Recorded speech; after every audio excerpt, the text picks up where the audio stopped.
दिने गंगा ठारू गोदावरी पर्यंत काया विस्तार करिथुवा वीर कलिंग जाति इंग्रेज मानक समय तार टिके अस्तित्व पाई डहल विकल हेउथिला।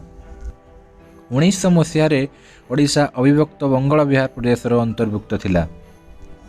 1912 मसीह बिहार ओडिशा बंगालू अलगा होई अलगा प्रदेश हला, किंतु तथापि माटीमा ओडिशार भाग्य बदलिला नहीं।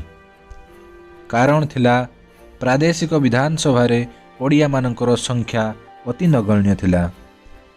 हाथ गणति केते जन मात्र अविभक्त बिहार ओडिशा विधानसभार सदस्य होई पारिथिले।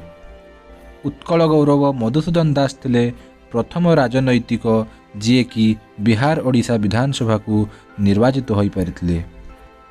से प्रथमे स्वतंत्र ओडिशा प्रदेश पाई स्वर उत्तोलन करथिले। से ही 1903 मसीह प्रथमे उत्कल सम्मिलनी स्थापन करथिले।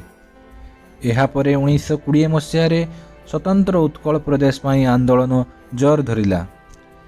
एहार पृष्ठपोषकता करथिले पारला खेमुंडीर राजा सार कृष्णचंद्र गजपति नारायण देव।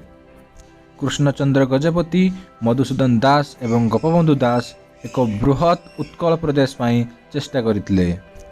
कृष्णचंद्र गजपति एपरिकी निजर पारला खेमुंडी जमीदार को ओडिशा प्रदेश पाई त्याग कर देथिले।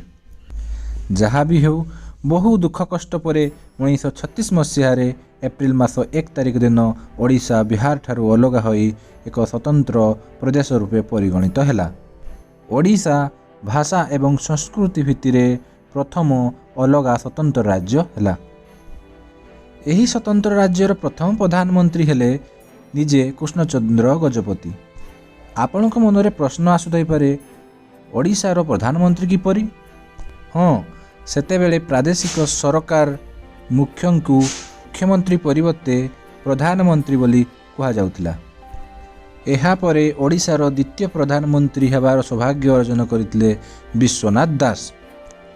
विश्वनाथ दास एकाधारे जड़े राजनीतिज्ञ, आईनविद एवं लोकहितवादी थिले। से भारतीय जातीय आंदोलन रे जड़े सक्रिय सदस्य थिले। 1921 रु 1930 पर्यंत से माड्रास प्रोविंस को निर्वाचित होइतिले। ओडिशा स्वतंत्र प्रदेश हेबा परे 1935 मसीह भारत शासन आईन अनुजाई समस्त प्रादेशिक स्तर रे 1937 मसीह निर्वाचन हेबार व्यवस्था हैला। तेणु प्रथम थर पाई नवगठित ओडिशा प्रदेश रे मध्य 1937 मसीह निर्वाचन हैला। एही निर्वाचन रे भारतीय जातीय कांग्रेस तरफरु विश्वनाथ दास प्रथम निर्वाचित ओडिशार प्रादेशिक प्रधानमंत्री होइतिले। किंतु 1939 मसीह द्वितीय विश्वयुद्ध आरंभ होइगला। भारतर ब्रिटिश सरकार भारतीय नेता मानक सहित परामर्श न करी युद्ध रे अवतरण कले। भारतर बड़लाट लिनिथगो घोषणा कले जे ग्रेट ब्रिटेन सहित भारत मध्य युद्ध रे एक अंशग्रहणकारी। एहाकु भारतीय जातीय कांग्रेस घर विरोध कला एवं विरोध पूर्वक केंद्र व्यवस्थापिका सहित समस्त प्रादेशिक स्तर रे थिबा मंत्रिमंडल इस्तीफा देले। एइथिपाई ओडिशार विश्वनाथ दास मध्य तांको मंत्रिमंडल सह इस्तीफा देइतिले। तेबे द्वितीय विश्वयुद्ध परे ओडिशार राजनैतिक अवस्था कौन हैला? द्वितीय विश्वयुद्ध परे ओडिशा रे पुणी निर्वाचन हैला कि नहीं? पुणी ओडिशार प्रधानमंत्री हेबार सौभाग्य किए पाइथिले?